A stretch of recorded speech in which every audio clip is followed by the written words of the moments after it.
कबीर साहब कहते हैं जिसमें रहनी नहीं वो ऐसे है जैसे शरीर बहुत सुंदर है लेकिन उसमें प्राण नहीं। शरीर कितना सुंदर हो लेकिन उसमें प्राण ना हो तो उस शरीर से तुम विवाह करोगे, उसको नौकर रखोगे, मुर्दा को उसको तुम न्योता दोगे कि भंडारे वाना कबीर धाम में? कुछ नहीं, वो तो मुर्दा है।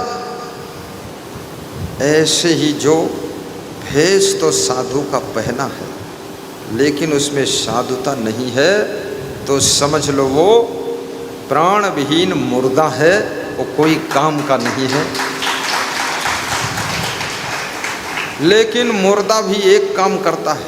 क्या करता है? मुर्दा 2-3 दिन बाद सड़ता है, 5 दिन बाद सड़ करके फूटता है और 7 दिन बाद बदबू का पूरा भंगार फैलता है। मुर्दों में बहुत बदबू आती है, इसीलिए तो मुर्दे को दफनाते हैं आप। नहीं तो आप अपने बाप की लाश को सुरक्षित बेडरूम में रखेंगे कि मेरा बाप है, छोड़ूंगा नहीं, आग में जलाऊंगा नहीं। लेकिन बाप की लाश हो या माँ की लाश हो या सास की लाश हो या पत्नी की लाश हो, पति की लाश हो, हर लाश सड़ना शुरू हो जाती है। और मुर्दा जब सड़ता है तो इन्फेक्शन बहुत फैलता है। अगर सड़े हुए मुर्दे के पास में आप रहें तो वहाँ का वाइब्रेशन, वहाँ का पूरा वातावरण इतना दुर्गंधित हो जाता है कि उससे नई नई भयंकर बीमारियाँ फैलती हैं। इसलिए मुर्दे को आग में जला दिया जाता है। सबसे सुंदर अग्नि संस्कार है। मिट्टी संस्कार ये सेकंड नंबर पर है और नदी में बहा देना, किसी नदी में डाल देना, ये 3rd नंबर पर है। नदी में बहाने से लाश की और दुर्दशा होती है, पानी में सड़ती है, पानी को विकृत करती है, गंगा जल को भी विकृत करती है। वो गंगा जल लोग पान करते हैं और तुमने लाश डाल दी और लाश सड़ गई और सड़ी बदबू सब पीप मवाद गंगा जल में घुल गया और गंगा जल वो बोतल में भर के लाए और गुरु जी के चरण भी धो दिए। अब ये सब गड़बड़ हो रहा है और गंगा में फेंकने की जरूरत नहीं। जब गरीबी का जमाना था, लोग बहुत कमज़ोर थे तो नदी में बहा देते थे। लोग बहुत कमज़ोर थे, गरीब थे, धन नहीं था तो गड्ढा खोदकर ऊपर से मिट्टी डालकर पाट देते थे। समाधि बोलते थे, समाधि हो गई। साधुओं में अभी भी समाधि चल रही है। गरीब नहीं है तो भी समाधि। एक बोरी नमक डाल दिया और गड्ढा खोद के ऊपर से माटी डाल दिया। हमारे गुरु का शरीर छोटा तो हमने कहा अग्नि संस्कार कर दो, तो सब परंपरावादी रूढ़वादी बोले नहीं नहीं जौन होत है वह हो जाए। लेकिन मैं चेंज करना चाहता था, क्योंकि गुरु के शरीर को अग्नि संस्कार कर दूं तो हमारा नंबर अग्नि संस्कार में आ जाए।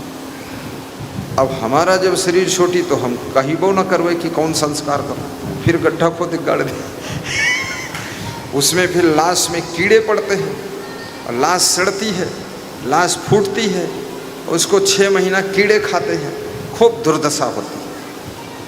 अग्नि संस्कार, आप साधु हों गृहस्थ हों, अग्नि संस्कार ही सबसे बेस्ट है। लाश जल गई, झोला भर राख बन गई, थोड़ा बहुत राख जहाँ ले जाना है ले जाओ। राख वाख ले जाने से कुछ होता नहीं। तुम राख लिए जा रहे हो। और जिंदा बाप था तब उससे कहते थे जाओ गुरु जी के दर्शन करिए आओ, तो जिंदा वो आया नहीं, उसका मन नहीं था। अब मर गया तो उसकी राख बटोरी थैली में बांध के तुम गुरु जी के आश्रम में डाल दियो।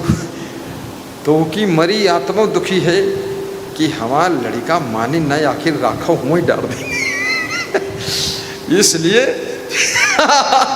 किसी की राख वाख जबरदस्ती न गया में डालो, न प्रयाग में डालो, न हरिद्वार में डालो। अस्थि फूल कोई मतलब नहीं। आप जिंदगी भर कहते रहो। आज मेरे पास में एक भक्त आए, बोले एक दुख है गुरुजी। क्या दुख है? बोले हमारी पत्नी भक्ति नहीं करती, यह दुख है। हम कहें भक्ति क्या नहीं करती? बोले उसका तन को मन लगता ही नहीं भक्ति में, न पूजा न पाठ न तुम्हार प्रवचन सुनी। और 50 बार कह दिए कि चलो गुरु जी के आश्रम पर दर्शन कर लो, कुछ नहीं, पता नहीं कितनी नास्तिक पैदा हो गई उदंड, और पैदा हो के इनके माथे पड़ गई। कहाँ पैदा होते लोग और किसके माथे पर थे, बड़ी समस्या है। ना जाने कौन जन्म क्या कर्म फल भोग है। पैदा होते है बलिया जिले में और माथे पर गए आए बनारस जिले में, हुआ चिरकुट बनाए हैं, सब गंदगी फैलाती है, भक्ति नहीं करती। और जन्म हुआ शाहजहानपुर में और शादी हुई सीतापुर में, और वहाँ पति मिला चिरकुट, वो हैरान की है। इतनी दूर कर्म का फल भोगने के लिए वो आत्मा को शाहजहानपुर से सीतापुर आना पड़ा। और वो स्त्री की शादी हुई तो बहुत मंद मंद मुस्काती थी कि सजनी सज के चलो ससुरे सजनवा करिए प्यार, और सजनवा हुआ लेहे बैठे कटार। और वहाँ बहुत सजा मिली। शाहजहानपुर से सीतापुर में सजा भोगने आई सजनी। अब सजना और सजनी, विधुना विधुनी, मार काट। अभी तो कलयुग में समय बहुत खराब आ रहा है, बहुत समय खराब आ रहा है। कितनी विवाहित स्त्रियों ने अपने पति की हत्या किया है। ये 2025 में कुछ ज़्यादा ही एक गलत समाचार सब आ रहे हैं। और कितने पुरुषों ने अपनी विवाहित पत्नी की हत्या कर डाला, मार डाला, जला दिया, मोड़ काट दिया। और कहाँ ले गए घुमाने के लिए, उसको शिमला में ले गए और शिमला में उसको मारकर फेंक दिया। अब हनीमून मनाते, हनीमून, और हनीमून तो हुआ नहीं, मूड उनका हन दिया, मूड ही हन गवा। मूड हनी नहीं तो हनीमून मनाओ। अरे मूर्ख, हनीमून वहाँ मनाने क्यों जाता है? ये नौजवान लोग जो नए नए लड़के हैं, नई नई लड़कियां हैं, नई नई बहुएं हैं, पक्के मूर्ख वहाँ हनीमून मनाने जाते हैं। जंगल बंगल में हनीमून मनाते।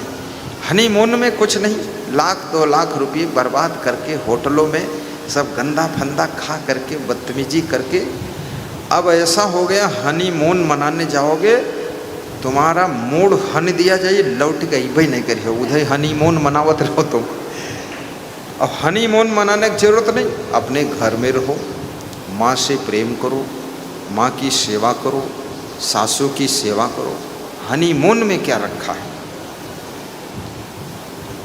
मेरे को तो कहीं घूमने की इच्छा ही नहीं।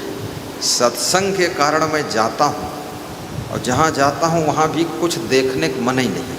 न मंदिर, न मस्जिद, न पहाड़, न जंगल, और न तो झरना, न कुआं, न फूट कुआं, कुछ नहीं, बवाल फालतू, न नदी नाला, कुछ नहीं। कुछ लोग मैं देखता हूँ, साधु भी बहुत मूर्ख है, डौंडियात घूमत है इधर उधर, कहूँ हुआ घूमत है, कहूँ हुआ घूमत है। अब कुछ साधु ऐसे मूर्ख मिल जाते हो, हमको घसीट ले जाते जबरदस्ती, बवाल फालतू। मेरा तो दुनिया का कुछ भी देखने का मन ही नहीं, जो ज़रूरत है बस उतने।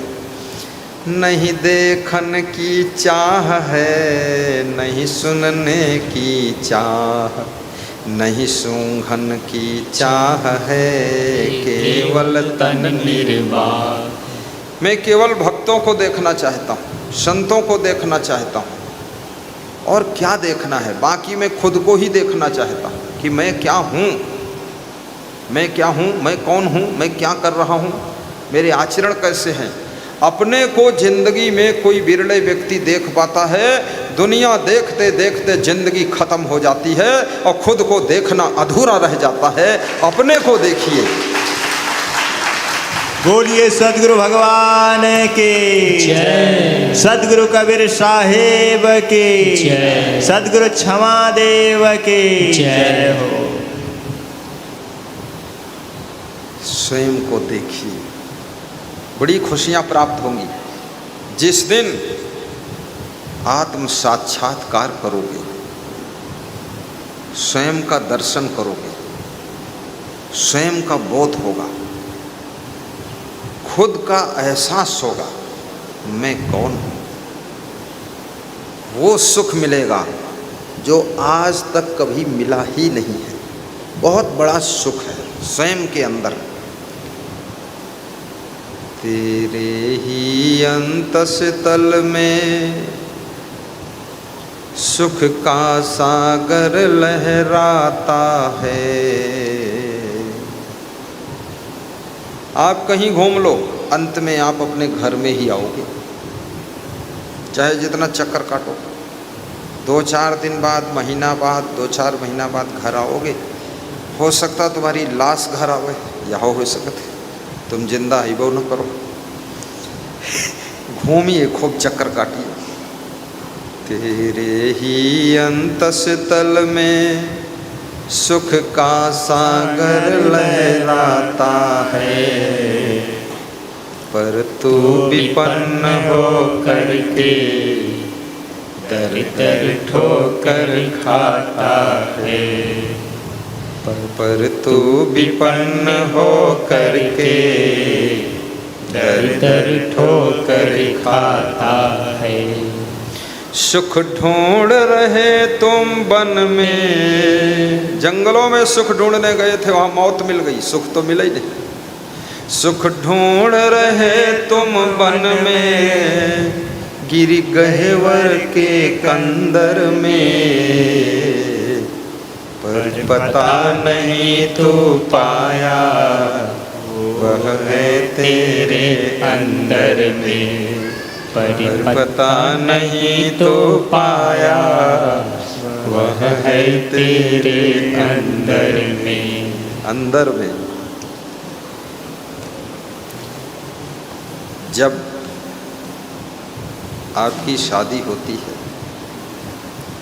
माता पिता की इच्छा होती है, घर वालों की इच्छा होती है कि अब घर में रहें, हमसे मिलें, हमारे पास बैठें, बोलें, बतलाएं, प्रेम बढ़े। तो ये कुछ नहीं हुआ, वो हनीमून चले गए। ये सब कुछ नहीं। माँ इंतज़ार कर रही थी, बहुरिया थोड़ा पास हम बैठी, और बहुरिया हनीमून मना रही, और वहाँ जाए के अपने पति के मोड़ो हनिदही से लौट के जिंदगी लड़का नहीं आवा है। और वहाँ कोई दूसरे सुअर के साथ घूम रही है। सुअर ना शकल ठीक है, ना अकल ठीक है, ना बुद्धि विवेक है।